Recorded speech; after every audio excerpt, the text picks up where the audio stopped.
Sa ngayon, pangalanan muna natin ang isang male at isang female protege na nagmarka sa ating judges kasi hindi natin sila narinig kanina.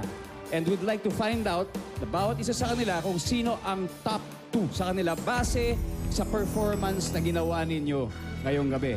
Unahin natin si Judge Bert. Sa babae, madali, si Elle. Sa lalaki, medyo dikit. Pero tonight, may edge si Jeric. Okay, Elle, Jeric, Judge Cherry, para sa inyo po. No second thought. Sa babae, si Elle. Hands down. Sa lalaki, Mikoy. Elle Nicoy. Judge Annette.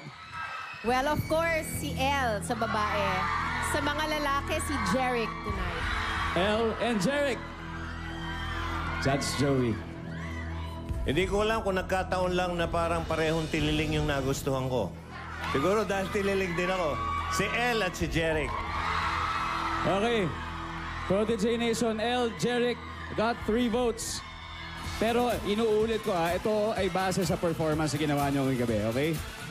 Eto na, hindi pa tapos ang laban kaya huwag kayong susuko sa inyong pambato at kababayan dahil Protege Nation, malaki ang tulong na maiaambag nyo sa magiging resulta ng bakbakan next week, okay? At malalaman nyo yan sa ating special announcement ngayong gabi.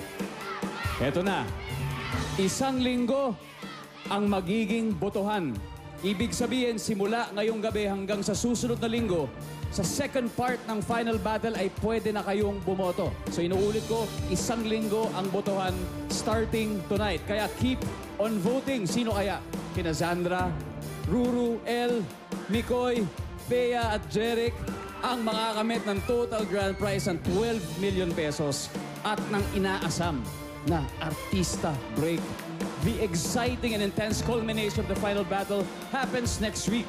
Kaya sama-sama natin saksihan ang huling laban, the Drama Challenge. Magkita-kita tayo ulit sa part 2 ng final battle. Sa ngalan ng inyong journey host na si Carla Abellana, ako po ang inyong gala presenter, si Ding Dong Dantes.